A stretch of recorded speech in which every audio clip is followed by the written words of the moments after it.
Coucou, j'espère que vous allez bien. Je vous retrouve pour une nouvelle vidéo dans laquelle je vais vous parler des sorties livresques du mois de janvier 2026. Alors c'est sûr, quand vous allez voir cette vidéo, certains seront déjà sortis puisque le mois de janvier sera bien entamé. Mais si ça peut vous donner des idées ou si ça peut entamer la conversation, si vous les avez lus déjà ou si vous les avez déjà achetés et qu'ils sont dans votre palle, surtout n'hésitez pas à venir m'en parler. Donc j'ai, comme je vous avais dit dans ma vidéo précédente, la première depuis très longtemps, je vous remets par ici ou par ici, je ne sais pas, le lien si vous avez envie d'aller la voir. J'ai décidé de me limiter à grand maximum 12 présentations par vidéo. Sur celle-ci, au mois de janvier, je vais vous en présenter 9, puisque c'est les 9 romans, puisque c'est que des romans, qui me tentent particulièrement pour ce mois de janvier. Sur ces 9 romans, je vais donc vous présenter 5 grands formats et 4 formats poche, voilà, qui sont ou qui vont sortir d'ici la fin du mois. À chaque fois, j'ai récupéré en général les résumés sur Babelio. Parfois, quand ils sont trop longs, je les ai raccourcis, donc c'est pas tout à fait les résumés que j'ai récupérés la plupart du temps. Mais voilà, je n'ai pas envie d'avoir des vidéos qui durent trop longtemps. C'est pourquoi je m'étais limitée à 12 déjà, de 12 présentations maximum. Donc là également, c'est au niveau des résumés. Je vais essayer de vous les lire parce que tout retenir c'est trop compliqué. Mais j'ai pas les lunettes, hein, puisque avec le reflet c'est pas très agréable. Donc je me limite sans lunettes. J'essaye de faire des vidéos sans lunettes. Et on verra si j'y arrive. Donc je baisse les yeux puisque j'ai mes notes ici. Et on va tout de suite commencer avec la première sortie que j'ai repérée, donc en commençant par les grands formats. C'est une sortie du 7 janvier 2026, Les filles de Shandong. L'autrice est Eve Ji Chung et c'est chez HarperCollins. Alors pour le résumé, on est en 1948. La guerre civile chinoise ravage la province de Shandong.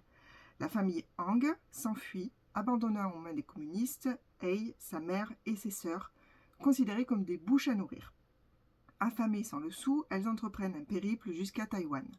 Dans leur fuite pour la survie, Hei et sa famille font l'expérience d'une nouvelle liberté, celle de prendre leur destin en main. Alors, ce n'est pas de la SFFF, comme vous aurez pu le constater, mais je lis aussi des contemporains. Vous savez que je lis, enfin, en tout cas ceux qui me connaissent, les autres, vous apprendrez que je lis un petit peu de tout.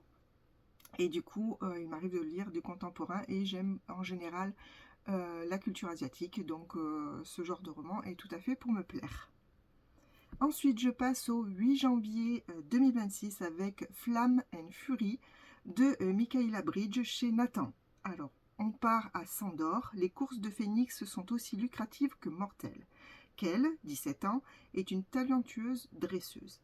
Après la perte de 2 membres de son écurie, elle est forcée de collaborer avec Cop, son adversaire, mais aussi un cavalier imprévisible. Christo, un géant de la technologie, propose à la nouvelle équipe d'être son sponsor à condition qu'elle gagne le podium à chaque compétition. Et autant vous dire que quand ils perdent, a priori, la mort les attend, en règle générale. En même temps, de la course de phénix, on peut se dire que ça peut être un tout petit peu dangereux. Et moi, c'est pour ça que j'ai repéré ce roman, parce que j'adore les phénix. C'est une créature légendaire qui me plaît beaucoup. Enfin, en tout cas, son histoire et ses capacités, etc. Et du coup, j'ai envie de savoir comment ça va être traité dans ce roman. On enchaîne avec une sortie du 14 janvier, Les Chroniques de l'Argot, le tome 1, Le sang et la mer d'Adrien Thomas, chez Rajo.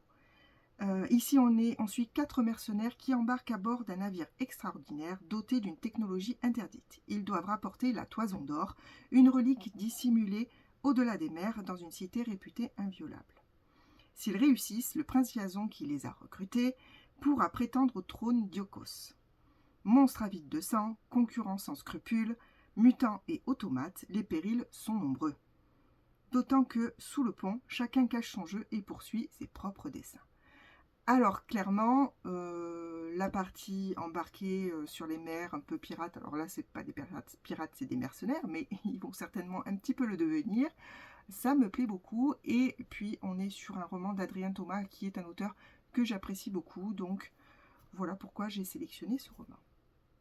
On enchaîne avec une sortie du 22 janvier, La Spectre de Paris, Maléfice et Révolution de Johan Elio chez Gulfstream. Ça fait très longtemps que j'ai envie de lire du Johan Elio, je vais y arriver, pardon. Et je crois que pour l'instant, je ne suis pas parvenue. Pourtant, je crois que j'ai certains romans dans ma palle, mais j'ai jamais sauté le pas. Alors ici, on est à Paris en 1789. La Spectre accomplit l'impensable exploit de voler le célèbre diamant appartenant au dragon roi. La créature de l'envers-monde envoie alors Javoc, son plus fidèle lieutenant, à ses trousses. Mais la Spectre est également traquée par le Defuncteur. Désolée, j'ai du mal à prononcer ce mot. C'est un assassin engagé par la Guilde Malandrine et par Ambroise de Rubenval, un jeune scientimage.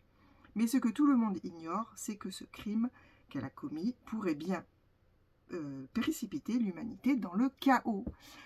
Alors, il y a des dragons, il y a cette espèce de personnage, donc la Spectre un peu, comment on dit, invisible, qui est un peu insaisissable et qui est poursuivi par plein de monde. Et voilà, moi je pense que ça peut être vraiment sympa comme histoire, donc je me le suis noté. Et le dernier grand format dont je voulais vous parler, c'est Babysitting Mortel, le tome 1, Assassin's Guide, de Nathalie C. Parker, chez PKJ. Alors là, on suit Trou. Trou a passé toute sa vie à se cacher car elle est une bastion. Elle a une peau, des muscles et des os indestructibles. Avant que ses parents ne soient tués, sa mère l'a confiée à Logan, un assassin renommé, qui la forme.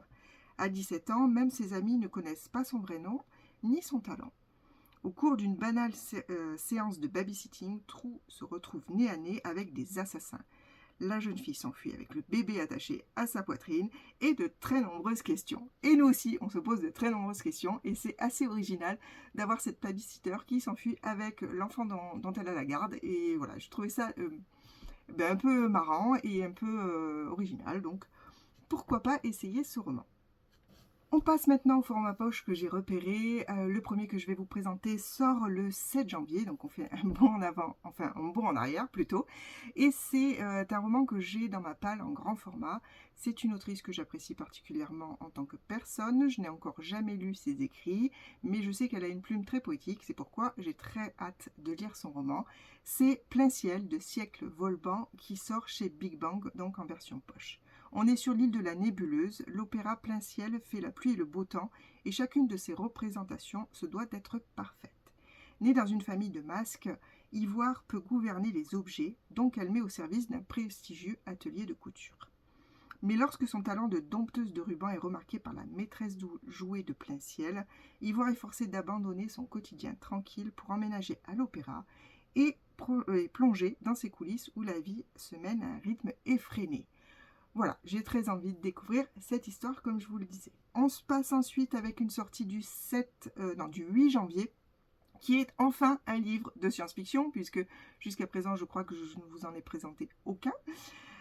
C'est le projet Akana de Marin Ludin qui sort chez Folio SF. On est en 2175, le dérèglement climatique a eu raison de la planète. 12 adolescents à haut potentiel sont sélectionnés par le consortium européen pour retourner dans le passé afin d'y trouver une terre promise à coloniser, les îles Marquises.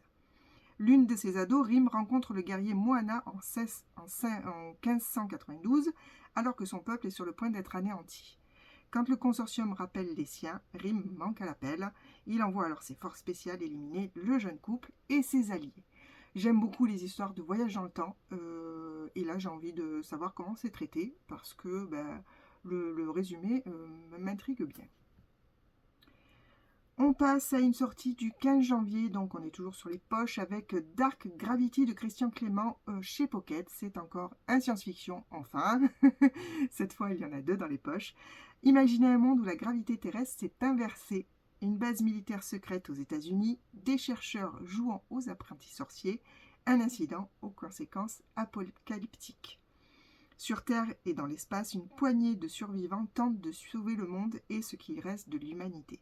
Mais dans ce groupe, les civils peuvent-ils faire confiance aux scientifiques et aux milliardaires qu'il soupçonne d'être à l'origine de la catastrophe. J'ai pas mal bégayé sur ce résumé, je suis désolée, j'espère que vous aurez compris. On est dans un univers où la gravité terrestre s'est inversée et on se retrouve à suivre quelques personnages, aussi bien sur Terre que dans l'espace, qui vont tenter de trouver une solution à ce malheureux problème. Et on finit avec une dernière sortie poche que j'ai repérée. Ce roman, je l'ai lu, enfin je l'ai écouté en audio sur Audible, sauf que Audible, vous savez, met parfois des romans à disposition dans l'abonnement, sans payer de crédit.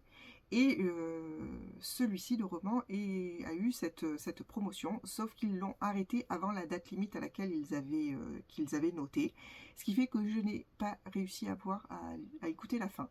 Donc, vu qu'il sort en poche, je vais peut-être me procurer le poche pour au moins terminer ce roman que j'ai d'ailleurs, jusque là où j'ai entendu, en tout cas, beaucoup aimé.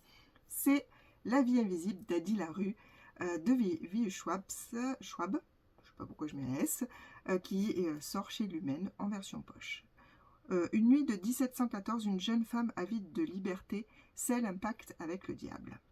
Elle obtient le droit de vivre éternellement, mais en échange, personne ne pourra jamais plus se rappeler ni son nom, ni son visage. 300 ans plus tard, dans une petite librairie à New York, pour la première fois depuis ce pacte, l'homme derrière le comptoir la reconnaît. Quelle peut donc bien être la raison de ce miracle? Est-ce un piège ou un incroyable coup de chance? Alors autant vous dire que c'est un roman qui est effectivement pas où il n'y a pas beaucoup d'action, mais j'ai beaucoup aimé l'écriture, et enfin j'ai beaucoup aimé écouter l'écriture de ce roman, et je suis très curieuse de savoir comment se termine cette histoire. Donc j'espère pouvoir me le procurer. Je ne sais pas si je vous ai dit, il sort le 15 janvier. Voilà. On a fini pour la présentation de ces 9 romans sortis au mois de janvier 2026.